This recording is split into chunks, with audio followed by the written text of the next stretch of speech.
അസ്സലാമു അലൈക്കും വറഹ്മത്തുള്ളാഹി. സിനിമയിൽ അഭിനയിച്ച ഒരു തങ്ങള്, ആ തങ്ങളെ കുറിച്ച് നിങ്ങൾ കേട്ടിട്ടുണ്ടോ? ഒന്ന് കണ്ടു നോക്ക് നിങ്ങൾ. സാധന ഏതായത് മുതല് എന്തൊക്കെയാണ് പറഞ്ഞു കൂട്ടിയത് ഒരു 2-3 നമുക്ക് എടുക്കുക. കേട്ടല്ലോ, ഇതല്ലട്ടോ തങ്ങള്, നിങ്ങൾ മാറിപ്പോവരുത്. ഇത് നമ്മുടെ ആനിമീങ്ങളൊക്കെ തെറി പറഞ്ഞ് അവരൊക്കെ മോശമാണ്, നമ്മുടെ കൂടെയുള്ള ആളുകളാണ് ശരി എന്ന് പറഞ്ഞ് ഒരു കുരുവട്ടൂരിസം എന്ന് പറയുന്ന ഒരു പ്രസ്ഥാനത്തിന്റെ നേതാവാണ്. ഈ കുരുവട്ടൂരിസം എന്ന് പറയുന്ന ഈ നേതാവൊക്കെ അംഗീകരിക്കണ വലിയൊരു തങ്ങള്. ആ തങ്ങള് സിനിമയിൽ അഭിനയിക്കാറുണ്ട്, 5 സിനിമയിൽ അഭിനയിച്ചിട്ടുണ്ട് എന്നൊക്കെ പറയുന്നുണ്ട്. ആ തങ്ങളെ കുറിച്ച് ഇയാൾ തന്നെ ഒന്ന് പറയട്ടെ, നമുക്ക് കേൾക്കാം. കേട്ടോളൂ അയാൾ പറയുന്നത്. ഞാൻ കോഴിക്കോട് 1 മണിക്കൂർ. കേട്ടോളൂ അയാൾ പറയുന്നത്. ശരിക്ക് ഇത് കുരുവട്ടൂര് ശരിക്ക് പറയേണ്ടത് ഇയാളെ കുറിച്ചാണ്. അതുകൊണ്ടാണ് ഇങ്ങനെ ക്ലിപ്പ് കാണിച്ചത്. കാരണം സ്വന്തം അണികൾക്കല്ല ഏറ്റവും നല്ലത്. പറയട്ടെ, ഈ തങ്ങള് പറയട്ടെ. കല്ലായി പാലത്തിൻ്റെ അവിടെ ഒരു ക്ലബ് കയറിയിട്ട്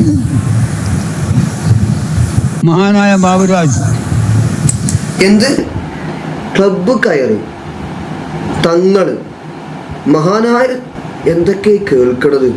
ചെവിക്ക് എന്തെങ്കിലും പ്രശ്നമുണ്ടോ? ഒന്നും കൂടെ ശരിക്ക് കേട്ടു നോക്കാം, ശരിക്ക് ശ്രദ്ധിക്കുക. സംഗീതം വായിക്കുക. ഞാൻ 2 മിനിറ്റ് എനിക്ക് ഹാർമോണിയം തന്നു. 15 മിനിറ്റ് കൊണ്ട് ഹാർമോണിയം ഞാൻ പഠിക്കുകയും ചെയ്തു. 15 നാടകത്തിൽ ഞാൻ മ്യൂസിക് ചെയ്തിട്ടുണ്ട്. നമ്മുടെ കുരുവട്ടൂരികളുടെ മഹാനായ ഷെയ്ഖാണ്, കുരുവട്ടൂരികൾക്കുള്ള നേതാവാണ്. 15 നാടകം മ്യൂസിക് ചെയ്തിട്ടുണ്ട്. അവിടെ തീർന്നിട്ടില്ല, ബാക്കി പറയട്ടെ. 5 സിനിമയിൽ ഞാൻ അഭിനയിച്ചിട്ടുമുണ്ട്. നിങ്ങൾക്ക് നോക്കിയാൽ കാണാം. ഇല്ലാതായിരിക്കും 5 സിനിമയിൽ അഭിനയിച്ചിട്ടുണ്ട്. സംശയം ഉണ്ടാർക്കെങ്കിലും? സംശയമൊന്നുമില്ല. അപ്പോൾ കുരുവട്ടൂരികളെ, നമ്മുടെ ഉസ്താദുമാരൊക്കെ പറഞ്ഞ കാര്യം എത്ര ശരിയാണ്.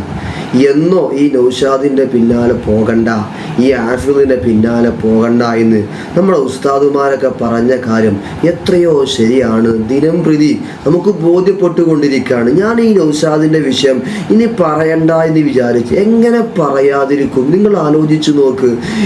എവിടെ പോയാലും പുലിവാല്, എവിടെ പിടിച്ചാലും വല്ലാത്തൊരവസ്ഥ. പറയാൻ വയ്യ, എന്ത് ചെയ്യുന്നാലും. കുരുത്തക്കേട് എന്ന് പറഞ്ഞാൽ അതിൻ്റെ അങ്ങേ അറ്റം. അല്ലാഹു സുബ്ഹാനഹു വ തആല നമ്മുടെ ഉസ്താദുമാർക്ക് ഇത്തരം ശത്രുക്കളുടെ ശത്രുതയിൽ നിന്ന് രക്ഷ നൽകട്ടെ എന്ന് ദുആ ചെയ്യുന്നു. ഈ ഫിത്നന്മാരുടെ ഫിത്നയിൽ നിന്ന് ഈ മുസ്ലിം സമുദായത്തിലേക്ക് അല്ലാഹു കാവല് നൽകട്ടെ എന്ന പ്രാർത്ഥനയോടുകൂടെ ഇനിയും കാണാം ദുആ വസിയത്തോടുകൂടെ. അസ്സലാമു അലൈക്കും വറഹ്മത്തുള്ളാഹി വബറകാതുഹു.